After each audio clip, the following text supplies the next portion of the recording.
actually have to get up pretty early to go home. I became a father for the first time not too long ago. I'm not doing that for applause or because I want you to like me. I'm actually doing it because most people look at me and assume I'm a virgin. And that's like the least defensive way that I can tell you I've had sex before, at least one time. My kid is beautiful too, and it's a weird thing. If his mom and I go out with him, this weirdest phenomenon, people will come up and they will look at the baby and talk about how beautiful he is, and then they will look at his mother and congratulate her for the beautiful baby. Like I'm not even fucking standing there. And I'm not trying to be a dick here, but, I mean, let's face it, if you go into a bakery and you see a beautiful cake, do you go in and congratulate the oven for a job well done? Or the chef who slings the batter?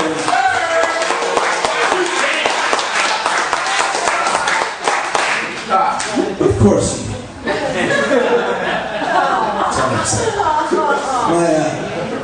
My son is beautiful, and he actually looks exactly like I did when I was a baby. And people have a hard time piecing that together, that my son looks like me and is beautiful, because, I mean, I get it.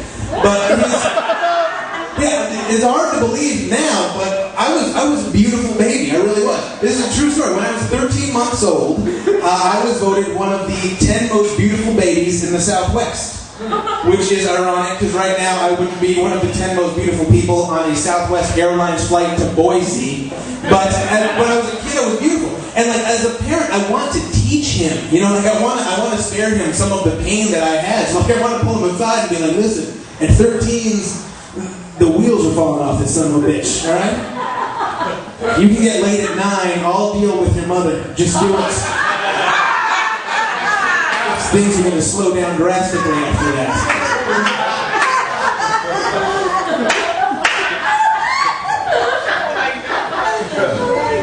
So now you're not having sex. It's hilarious. I'm glad to see you guys are drinking on a Wednesday. That's awesome. I actually had to slow down. This is actually not that awesome. I was kind of mocking each other, but continue to clap. I used to drink a lot.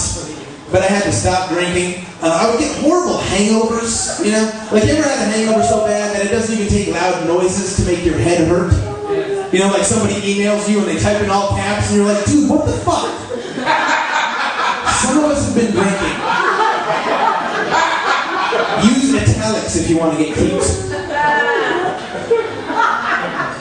I was an angry drunk too, man. Like, I never violent, I never hit anybody, but I would get rude and obnoxious, and I would like make fun of people, you know? Like, I remember the night I hit rock bottom. I was drunk off my ass, and I asked a buddy of mine to give me a ride home, and he's giving me a ride, and having a good ride, he decides he's hungry, and he needs to stop and get something to eat. So he pulls into this restaurant, and he's like, listen, just stay in the car, I'll be right back. And I don't know if any of you guys ever had to take care of a drunk friend for the evening, or, you know, how you're going to be doing it in a minute. But it's impossible. It's like a 4-year-old child, right? The second you tell them not to do something, you're not the boss of me, goddamn. I'll get out of this car if I want to get out, right?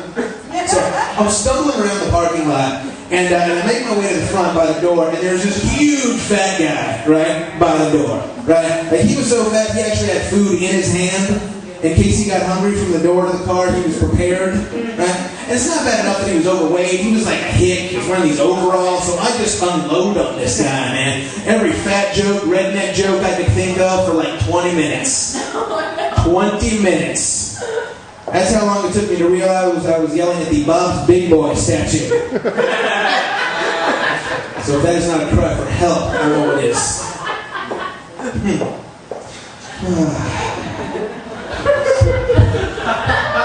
That's right back here. I've actually had a really good time hanging out in LA, and again, I want to thank Dennis, and I just really want to thank all of you guys for coming out and supporting live comedy, because it's really hard, and everybody that comes up on this stage deserves your respect and deserves your applause. So please keep it going for the rest of the comments tonight. Thank you very much. Bye.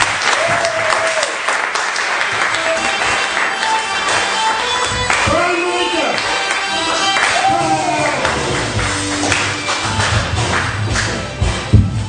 Everybody deserves your respect except me. You can go ahead and abuse the shit out of me. I'm just the MC. I'm the hack who tells jokes in between people.